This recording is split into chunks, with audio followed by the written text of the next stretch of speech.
कोई 2 हफ्तों से मैंने पास्ता डे मनाने का तूफान बर्पा किया है, लेकिन कुछ न कुछ हो जाता है कि मैं मना ही नहीं पाती। आज भी मेरे पास्तास के चक्कर में सबके खाने की छुट्टी हो जानी थी, तो सोचा वक्त पर ही कुछ और बना लिया जाए। चॉप्ड चिकन को डीप फ्रोज किया, बाबा जाने के लिए थोड़ा सा सिंपल सेपरेट किया। बाकी में नमक, काली मिर्च, ग्रीन चिली पेस्ट, तिक्का मसाला, एक और मसाला भी मिला, वो भी ऐड कर दिया, क्योंकि मसालों के बगैर मुझे सुकून नहीं पड़ता। लेकिन जो मसाला बसंत फेस्टिव ने लगा रखा है ना, अल अमान, कहाँ कहाँ से लोग हिजरत करके लाहौर पहुंचने की तगदों में हैं। जैसे बसंत न मनाएंगे तो रोज़े मैशर बख्शिश नहीं होएगी। काइट सेलर्स के तो वाड़े न्यारे हो गए कि वंस इन ब्लू मून अगर उनकी कमाई हो रही है तो पाकिस्तानी अवाम को अच्छे से लूट लो। और गरीब गुरबा पाकिस्तानी अवाम जो गुर्बत के, महंगाई के रोने रोते दिखाई देती थी, बसंत आते ही इतनी अमीर हो गई कि सिर्फ पतंगे नहीं, वेन्यू के नाम पर छतें बुक करवाने पर भी लाखों लुटाए जा रहे हैं। फिर बैंड बाजा, मेन्यू वगैरह अलग।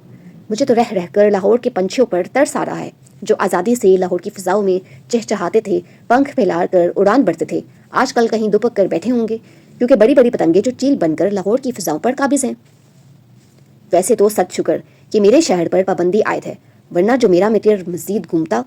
लेकिन फिर भी एक सवाल है, क्या मरीम नवाज साहिबा, आपकी सिक्योरिटी बस इतनी है कि सिर्फ लाहौर कवर हो सकता है, और सिक्योरिटी के नाम पर सुना है बड़े SOPs फॉलो हो रहे हैं। भाई कौन से SOPs? पतंग उड़ाते हुए हाथों पर बस ग्लव्स चढ़ा लो, बाइक चलाते हुए बस फ्रंट पर एक रोड लगा लो कि डोर तो सिर्फ सामने के रुख से आ सकती है, इधर उधर दाएं बाएं या पीछे से तो आ ही नहीं सकती। और कहाँ गई बाइयों की सो कोल्ड गैरत, जो आम हालात में सामने की छत पर 2 मर्द देखकर ललकार जाती है। अब गैरों की छतों पर बहनें पूरी तैयारी के साथ बसंत की रौनकें मनाने पर मशगूल हैं, जहाँ इर्द गिर्द की छतों पर भी हजारों गैर मर्द हैं। तो फिर कहाँ गई उन बाइयों की वो गैरत? बसंत आते ही क्या बोकाटा हो गई? बारबेक्यू से लुत्फ अंदोज हुआ जा रहा है, डेक लगे हैं, डांस चल रहा है। ऐसे में बसंत के नाम पर छतों पर पेचे सिर्फ पतंगों के तो नहीं लड़ेंगे। और हमारी लड़कियां, इन्हें वैसे बसंत का चाहे बे भी ना आता हो, लेकिन बस इवेंट या फेस्टिव के नाम पर बहाना चाहिए शौकियों का।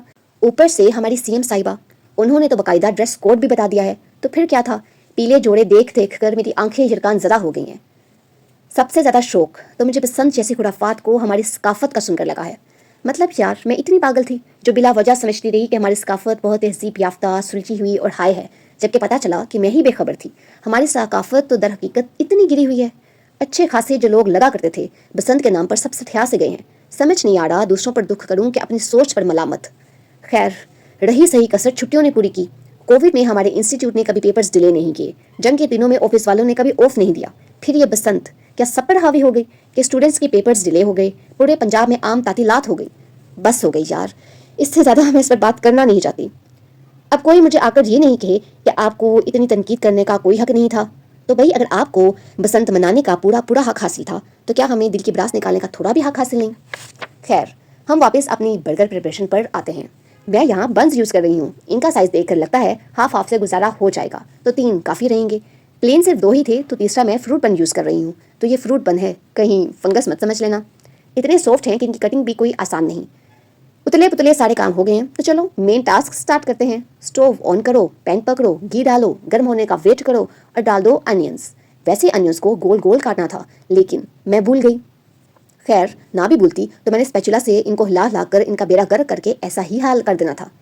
कढ़ाई में ऑयल गर्म हो गया तो पहले बिल्कुल सिंपल पोटैटोस फ्राई होने दिए, क्योंकि इन्हें मैं फिलिंग में ऐड करूंगी। दूसरी तरफ हमारे अनियंस भी तकरीबन कैरेमलाइज हो चुके हैं। अब बाकी पोटैटोस पे नमक, काली मिर्च, लाल मिर्च, कॉर्नफ्लोर, मैदा और बेसन की कोटिंग्स करके मसाला फ्राइज बनेंगे। बारी आ गई है पैटिस फ्राई होने की। इनके साइज़ को मैंने फुल रखने की पूरी ट्राई की थी, ताकि बंस में एज इट इज़ फिट आ जाएं, क्योंकि काफ़ी बड़े हैं तो मुझ अनारी से ठीक से संभल नहीं रहे। खैर, काफ़ी सॉफ्ट थे तो मैंने इन पर ऑल पर्पस फ्लोर भी ऐड कर दिया था ताकि टूटे नहीं। अब इन पर eggs and bread crumb coatings की और गरम गरम घी में फेंक दिया, और साथ में हाथ भी चला लिया। कभी कभी काम करना पड़े तो यही कुछ होता है। पैटीज फ्राई हो गई तो लास्ट में बंस को टोस्ट किया। इसी के साथ हमारी सब चीज़ें रेडी हैं। Toasted buns, fried patties, caramelised onions, cheese slices, sauce and plain fries. तो स्टार्ट करते हैं फाइनल असेंबलिंग। सबसे पहले बन पकड़ो, सॉस ठोको, कैरेमलाइज अनियन ऐड करो, पैटी रखो, फिर सॉस ठोको, फिर फ्राइज ऐड करो, फिर सॉस ठोको। मतलब यार, हर राउंड पर सॉस ऐड करना जैसे मस्ट है मेरे लिए।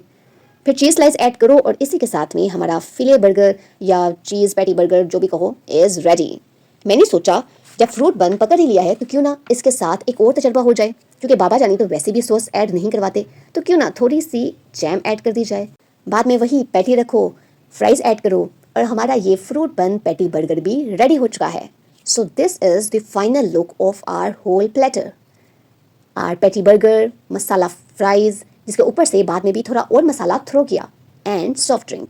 शुक्र है कि मेरा बसंत नामी खुराफात से कोई डायरेक्ट ताल्लुक नहीं है, क्योंकि यहाँ तो पाबंदी है। So me being me, the ever Basant hater, सुकून से अपने घर में बेड पर बैठकर बेफिक्री से चाय, नान खटाई और ड्रामा का कॉम्बो एंजॉय कर सकती हूँ। अल्लाह हाफिज़।